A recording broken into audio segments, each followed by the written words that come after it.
Namaste, welcome yogis. In today's Yin Yoga practice, we are going to focus on the spine. So this practice is great for anyone who wants to improve their posture, but it's also a very beneficial practice if you're trying to get into some deeper back bends or some deeper forward folds. So I'll ask that you have 2 blocks somewhere close by, and our first asana that we will begin in is melting heart or puppy pose. So starting on your hands and knees, you're welcome. Feel free here to prop something underneath your knees if it's hard and uncomfortable to stay this way. You can either fold up your mat or just put a blanket there. Hips need to be directly over the top of your knees, and you're simply going to walk your palms forward until the forehead and the chest can melt down to the mat. Now, having the arms extended is your first option. Another option you might enjoy would be to press the palms together and to bring the thumbs towards the back of the neck and the back of the head. This will go a little bit deeper into the triceps and into the chest. So it just depends on what feels best for your body today. And while the belly does drop to the floor here in a pose like this, try to draw the low belly into the low back so you're not hyperextending too much through the low back or not pinching and compressing this area. We're really instead trying to focus on the upper back and upper body. Draw your shoulder blades down your back, relax your neck, and just breathe into the space you're creating. Feeling the rib cage expand front to back and side to side.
And let's slide forward onto our stomachs for Sphinx pose.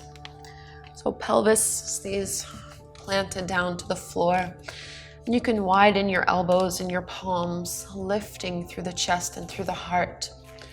So think of drawing and pushing your shoulders back, squeezing your shoulder blades behind you as you pull your heart forward. Breathe into the front of the body. And if this feels like too deep of a back bend, you can always walk your arms further out in front of you to lessen the intensity of the pose. Otherwise, stay tall and lifted.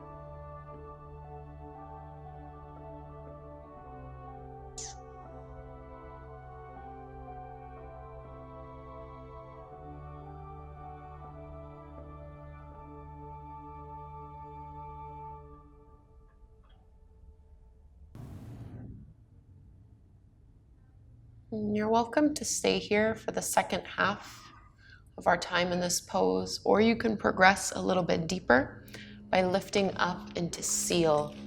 So pressing the arms straight. If this hurts your lower back, come back down onto your forearms.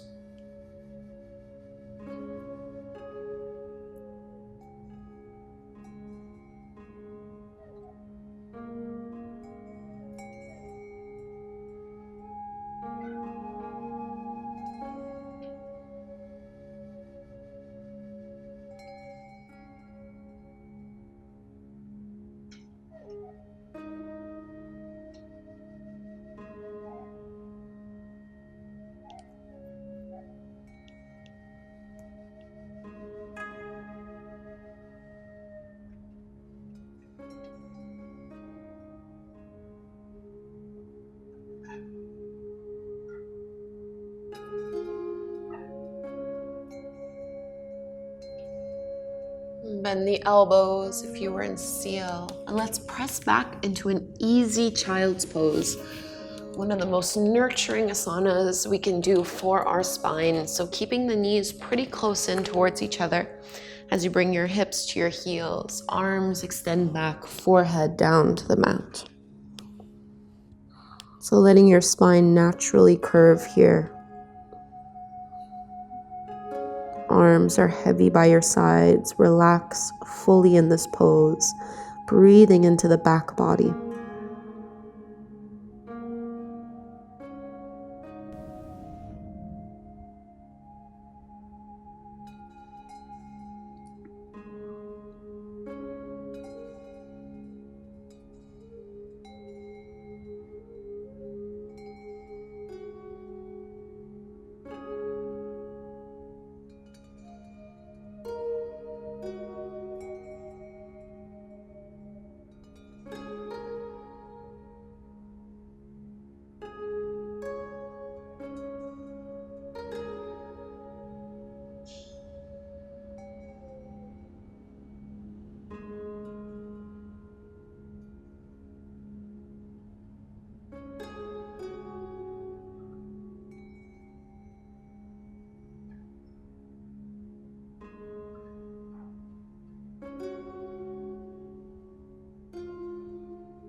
And let's roll up.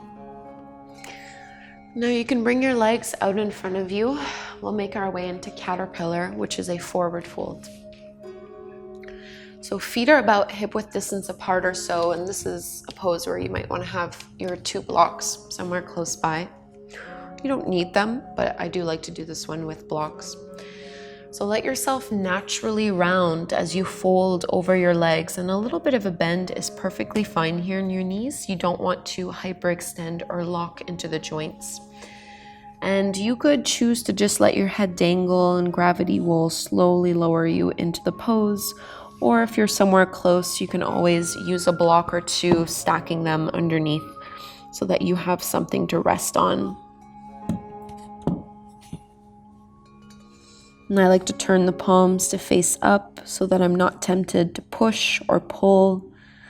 We really need this fold to be passive. So gravity is doing the work for you. And this is an intense asana for the spine. Can you breathe into it as if you could breathe into every single vertebrae? Engaging the entire posterior chain or stretching the entire posterior chain. So from the crown of your head all the way down through the neck, the spine, into the back of the legs and the soles of the feet.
we need to be extremely mindful coming out of forward folds. So start to push your hands into the ground. Keep breathing as you slowly lift up and unwind inch by inch. Taking your time, and keep one block somewhere close by. We're going to lower all the way down onto our backs.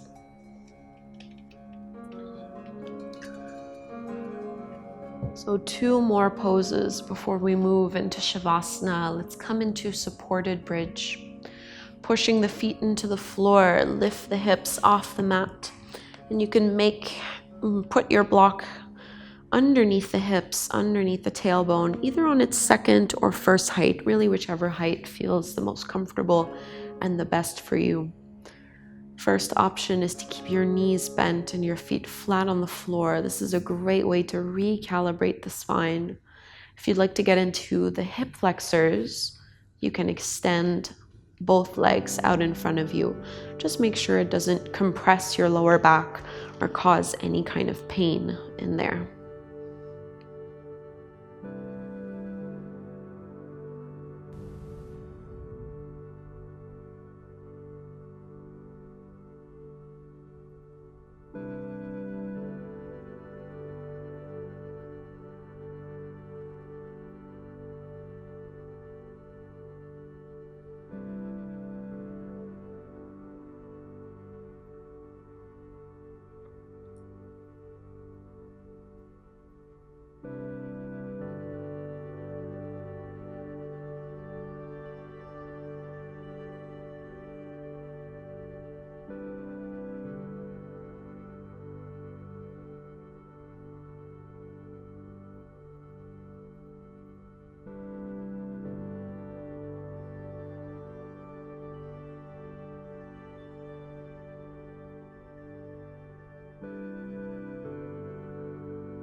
If you had your legs extended out in front of you, you can bend the knees one at a time.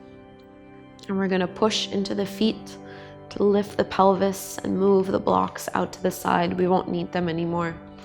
And before going into Shavasana, we'll take a lying spinal twist, a great counter pose after all of those more intense yin poses. So arms can reach out to the sides and you can move your hips a couple inches to the right before letting both knees drop down over to the left, either keeping one thigh stacked over the other, or you can wrap your right leg over the left one before letting the knees drop. Try to keep your right shoulder blade in contact with the floor.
And if you had your legs crossed, you can unwind and float the knees back up.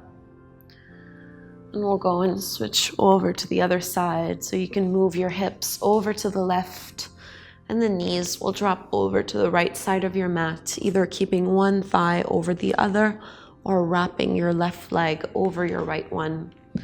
Try to ground and press your left shoulder blade into the mat.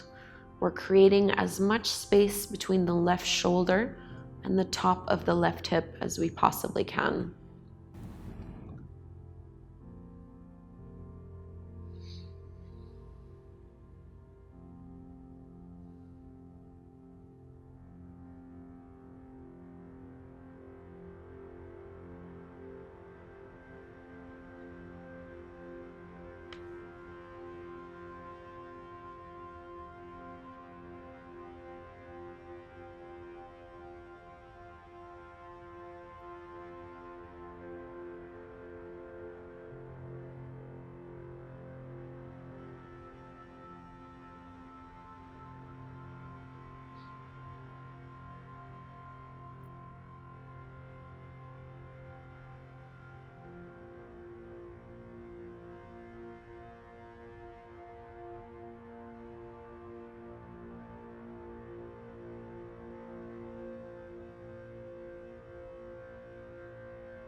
Uncross and unwrap the legs.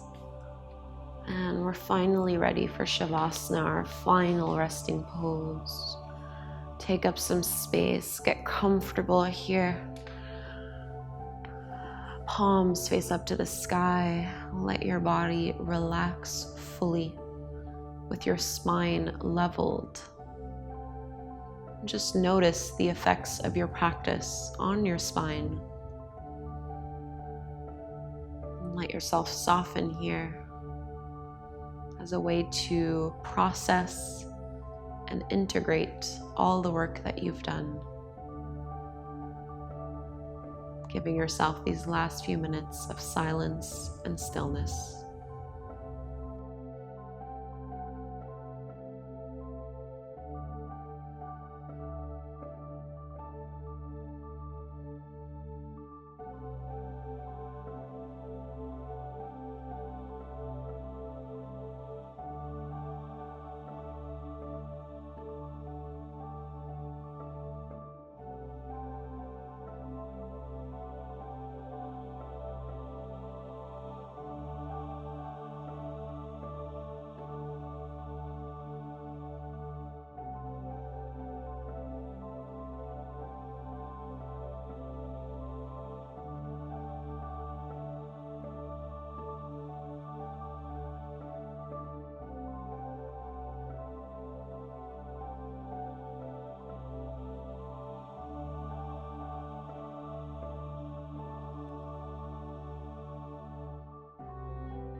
Deepen your breath.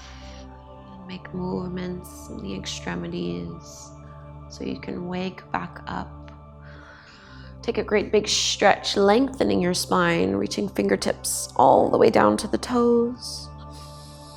And roll to one side. Use your arms to help yourself come up and take a seat. You can keep your eyes closed as you do this, just sitting any way that is comfortable. Closing your eyes once you're there, joining the hands together at the front of your heart. And let's close our practice with the chant of Om one time, inhaling to chant. Big breath.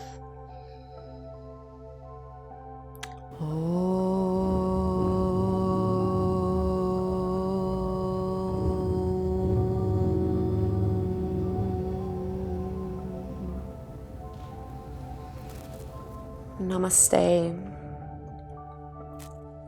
Thank you so much, yogis, for doing this Yin Yoga practice with me. I would love to know what you thought and how this went for you. Please leave me a comment down below.